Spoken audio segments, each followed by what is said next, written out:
Good morning সবাইকে। সকাল সকাল একদম বৃষ্টি ভরা একটা ওয়েদার, সানডে আজকে।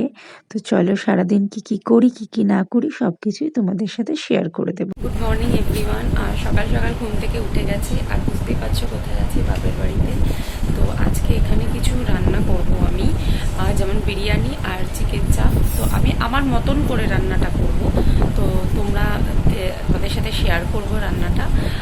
প্লিজ দেখতে থাকো কি করব সারাদিন কি না করব, যেটাই করি না কেন তোমাদের সাথে শেয়ার করবো। আপাতত এখন হাতটা গাছে ফুলে বরফ দিচ্ছি, ব্রেকফাস্টটা করে রান্নাটা শুরু করছি।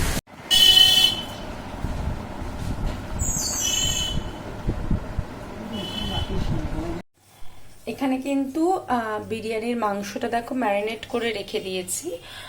এখানে মোটামুটি একটা সাইজের নিয়েছি, মানে বিরিয়ানি যে করবো সেরকম ঠিক ছিল না, ওটা একটু বড় বড় সাইজ নিলে ভালো হতো। তো যাই হোক, এর মধ্যে দিয়েছি আমি একটু হলুদ গুঁড়ো, জিরের গুঁড়ো, লঙ্কার গুঁড়ো, নুন আর হচ্ছে তেল।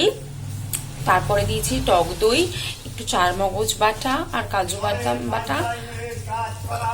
এক মিনিট, উনি কাঁচকলা বিক্রি করতে যাচ্ছে। তো আর দিয়েছি একটু গোলাপ জল আর হচ্ছে বিরিয়ানি মশলা দিয়ে। এটা কিন্তু আমি ম্যারিনেট করে রেখেছি 1 ঘন্টা মতো। একটা জিনিস যেটা বলতে ভুলেই গেলাম, আমি দুটোর মধ্যে আদা রসুন বাটাও কিন্তু আমি দিয়েছি, দিয়ে ভালো করে সবকিছু ম্যারিনেট করে রেখেছি।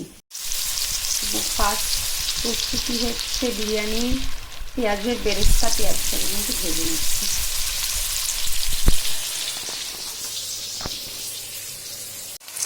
বিরিয়ানি রান্নার ফার্স্ট স্টেপ ছিল হচ্ছে ম্যারিনেট করা মাংসটা, যেটা একদম অল ডান হয়ে গেছে।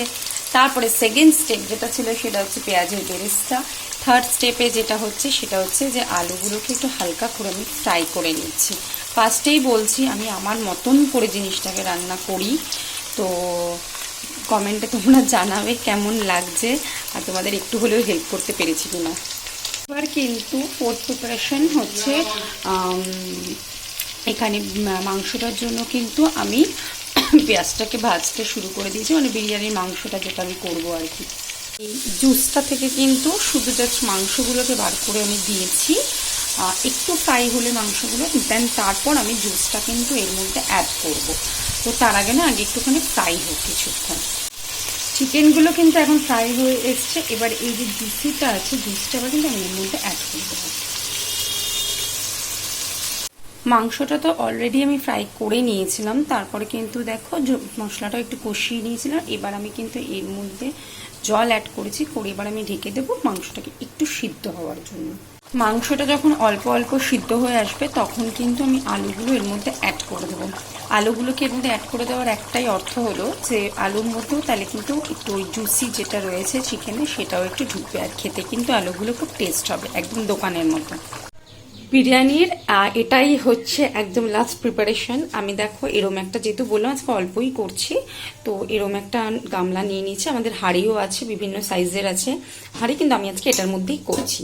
তো এর মধ্যে আমি কিন্তু ফার্স্টেই দিয়ে দিয়েছি ঘিটাকে এবার চারিদিকে মাখিয়ে নেব।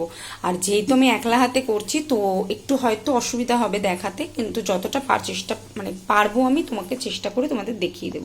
এখানে কিন্তু কিছুটা মাংস আর গ্রেভি আমি দিয়ে দিলাম, এরপর ভাতটাকে দেব। ভাতটাকে কিন্তু আমি এখানে দেখো পুরোটাই ঢেকে দিয়েছি, কভার করে দিয়েছি। একটা লেয়ারিং কিন্তু কমপ্লিট এখানে হয়ে গেল। এবার হচ্ছে সেকেন্ড লেয়ারিং পুরো ডান। এবার কিন্তু আমি দমে বসাবো। প্লেটে কিন্তু আমি সার্ভ করে দিয়েছি চিকেন বিরিয়ানি, চিকেন চাপ, আর তার সাথে কিন্তু আমের চাটনি, এটা মা বানিয়েছিল। প্লেটে পুরো সার্ভ করে আমি দিয়ে দিয়েছি। এখন টপার টপ খেয়ে নিই, তারপর রিভিউটা শেয়ার করছি।